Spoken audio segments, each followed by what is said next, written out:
오늘 우리가 함께 볼 하나님의 말씀은 출애굽기 2장 23절로 25절까지 있는 말씀입니다. 출애굽기 2장 23절로 25절입니다. 같이 읽습니다. 시작. 여러 해 후에 애굽 왕은 죽었고 이스라엘 자손은 고된 노동으로 말미암아 탄식하며 부르짖으니 그 고된 노동으로 말미암아 부르짖는 소리가 하나님께 상달된지라. 하나님이 그들의 고통 소리를 들으시고 하나님이 아브라함과 이삭과 야곱으로 세운 그의 언약을 기억하사 하나님이 이스라엘 자손을 돌보셨고 하나님이 그들을 기억하셨더라. 아멘.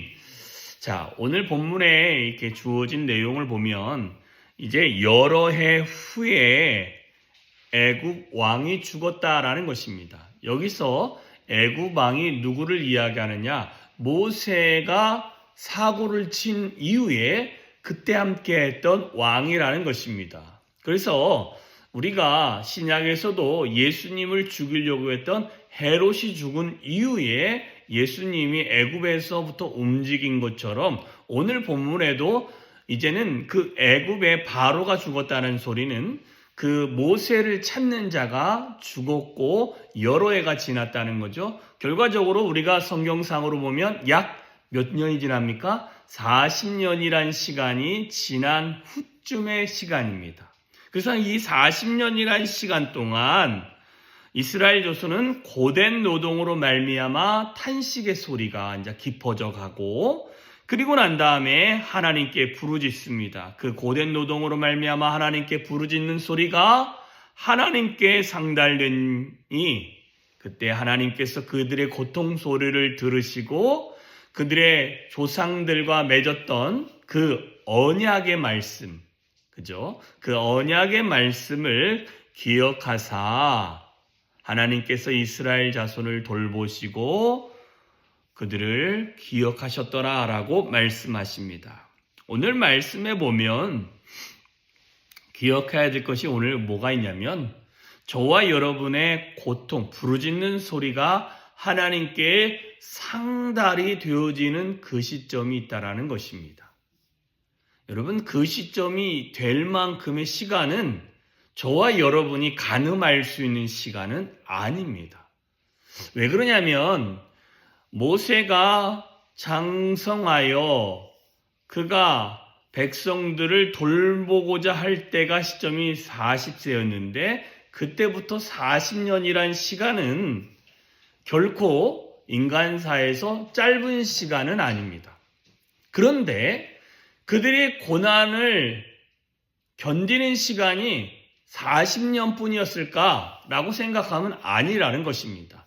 그 이전에 요셉이 죽으니까 요셉이 죽고 난 다음에 얼마의 시간이 더 있었냐면 300년이 넘는 시간을 그들은 애굽에서 힘들고 어려운 삶이었다라는 것입니다. 심지어 자녀의 수가 늘어나면 늘어날수록 그들에게는 핍박과 압박과 어려움과 고난과 어려움이 닥쳐왔다라는 것입니다. 자, 그렇다면 모세가 태어날 때부터 모세가 하나님의 부르심을 받는 시기까지는 약 80년이라는 시간 동안에 하나님은 그들의 고통의 소리, 고난의 그 소리를 들으셨다라는 것입니다.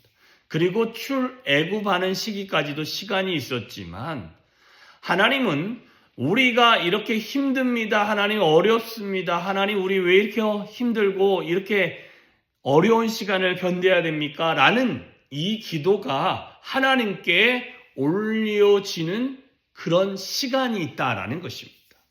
근데 이 기도의 제목마다 각각 다 다릅니다.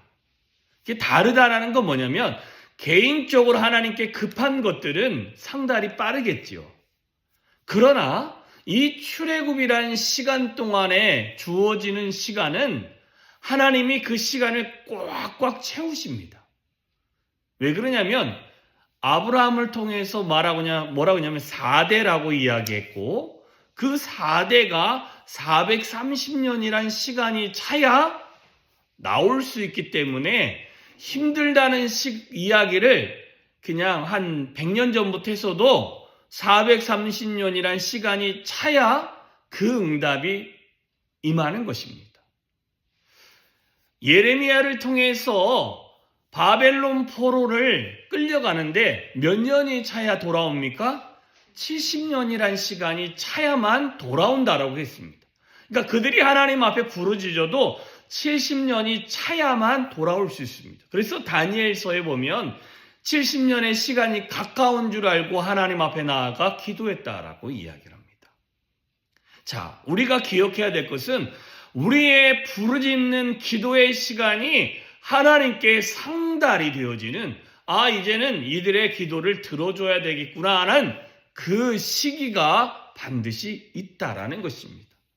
그 시기를 저와 여러분은 가늠할 수는 없지만 그러나 우리는 하나님 앞에 부르짖으면 그 상달되는 그 시점까지 하나님 앞에 우리가 꾸준히 부르짖으면 하나님이 뭐라고 얘기하냐면 우리의 그 기도를 소리를 외면하고 우리가 부르짖는 그 소리를 아이고 너 왜 이렇게 똑같은 것만 부르짖냐 이렇게 말씀하시는 게 아니라 오래전에 세우셨던 그 언약의 말씀을 기억하사 그들을 돌보시고 기억하셔서 이제는 끄집어 내려고 하는 하나님의 계획을 이루시는 것입니다.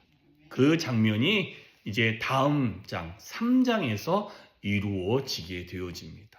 그래서 저와 여러분에게 말씀하시는 것은 크고 대단한 것이 아닙니다. 여러분 기도를 쉽게 포기하지 말라라는 것입니다. 어느 정도 했으니까 안 들어주네. 이렇게 포기할 것이 아니라 하나님의 마음에 상달이 되어질 수 있을 만큼 이건 주관적인 것도 아니기 때문에 철저하게 객관적일 수도 있습니다. 하나님의 입장이고 또 내 입장에서도 주관적인 입장이 좀 개입이 되겠죠. 내가 급한 마음이 있는 게 있겠죠. 여러분 어떤 상황이든지 기도를 쉬지 마십시오. 급한 마음에 하나님 들어주셔야 하지 않겠습니까? 하면 주여만 해도 하나님이 응답하실 것이지만 시간이 필요한 것이면 그 시간 동안 하나님이 참으시고 기다리시고 그리고 그가 더 간절히 기도할 수 있도록 참으셨다가 하나님의 시간에 우리를 기억하시고 우리에게 하나님의 은혜를 베풀어 주십니다. 왜 그렇습니까? 하나님이 저와 여러분을 기억하신다라고 이야기했습니다. 하나님께서 말씀으로 언약 맺어놓은 모든 말씀을 통해서 우리가 부르짖을 때 하나님은 제가 뭔 소리 한데 이렇게 하지 아니하시고 기억하신다라는 것입니다. 그래, 내가 이제는 응답해 주겠다. 그래, 내가 이제는 너의 그 부르짖음에 내가 반응하겠다. 하나님이 말씀하시는 줄 믿습니다. 그러니 저와 여러분이 어떻게 주 앞에 나아가야겠습니까? 하나님, 내가 기도를 쉬지 않겠습니다. 하나님, 내가 하나님께 부르짖겠습니다. 하나님, 나를 기억하사 나를 돌보아 주십시오. 지금이 주의 때입니다. 여러분, 그러나 이들의 부르짖음이 무엇의 부르짖음입니까? 고통받고 고된 노동으로 어려움으로 탄식한 부르짖음이었다라는 것. 여러분 이것은 정말 근본적인 것입니다. 그죠? 여러분 고된 노동이라는 게 뭐냐면 이들이 계속 지었던 게 국고성 람셋하고 비돔성이라고 되어 있죠. 여러분 이게 람셋성이라는 것이 어마어마한 겁니다. 저희 아내가 늘 하는 말이 유럽이나 이런 데를 가면 건축물들이 대부분 돌이잖아요. 그렇잖아요. 대부분이 돌입니다. 그런데 우리나라는 집들 보면 나무에다가 이게 기완을 올리든지 아니면 대부분 초가집이잖아요. 그러면 지금 시점에서 여행을 가보면 유럽은 다 건물들이 돌로 져놔가지고 전체가 다 예뻐 보입니다. 통일성 있어 보이고.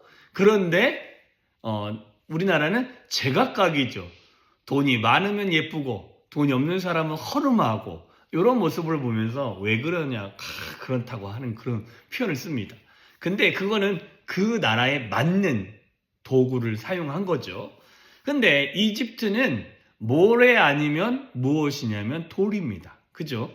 그런데 대부분 역청을 이겨가지고 진흙을 이겨서 벽돌을 만들어서 사용했던 문화들이었다라는 것입니다. 그러면요, 매일같이 나가서 벽돌을 만드는 일이 결코 쉬운 일이 아니라는 것입니다.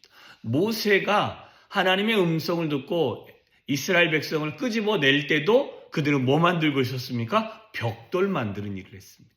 계속 볏짚을 갖다가 발로 이겨야 되고 그것들을 틀을 짜야 되는데 그게 결코 쉬운 일이 아니라는 거예요. 그리고 매일매일 주어진 할당량이 그들에게 있습니다. 그 힘든 시간들을, 그리고 히브리인이라는 그것 때문에 비교당하는 그걸로 오는 여러 가지들을 가지고 하나님 앞에 부르짖었다는 것입니다. 우리의 삶의 문제가 각각 다 다릅니다. 그러나 그 삶의 문제, 힘들고 어려운 거 나만 알고 지낼 게 아니라 그냥 하나님께 하소연하듯이 털어놓으십시오. 그러면 하나님이 그 기도가 상달되는 그 시점에 우리의 그 부르짖음을 기억하시고 응답하실 줄 믿습니다. 이런 응답이 오늘 저와 여러분의 삶에 충만히 임하기를 간절히 축원합니다. 기도하겠습니다. 참 좋으신 하나님 아버지 감사합니다. 오늘도 복된 하루를 허락하시고 우리를 주님께로 인도하시며 주의 보호자 앞으로 인도하시며 세우시는 은혜가 있음에 참으로 감사합니다. 하나님께 우리의 부르짖음이 상달되는 그 시점에 주님은 우리를 기억하시고 우리를 돌보시고 또한 그 기억한 것으로 기도의 응답이 임하게 되어진다라고 분명히 말씀해 주셨습니다. 하나님, 한두 번 하고 안 응답된다고 포기할 것이 아니라 하나님께 나의 기도가, 나의 부르짖음이 상달될 때까지 쉬지 않고 기도하게 하여 주시옵시고, 하나님 앞에 정말 진심으로 마음을 다하여 기도할 때 하나님이 기억하시고 응답하시는 줄 믿습니다. 하나님, 이 응답을 기다리며 하나님의 인도함을 받는 우리들이 되어질 수 있도록 하나님이여 은혜 위에 은혜로 더하여 주시옵소서. 오늘도 하나님의 존귀한 은혜가 우리 가운데 충만히 임하기를 소망하며 예수님의 이름으로 기도했습니다. 아멘.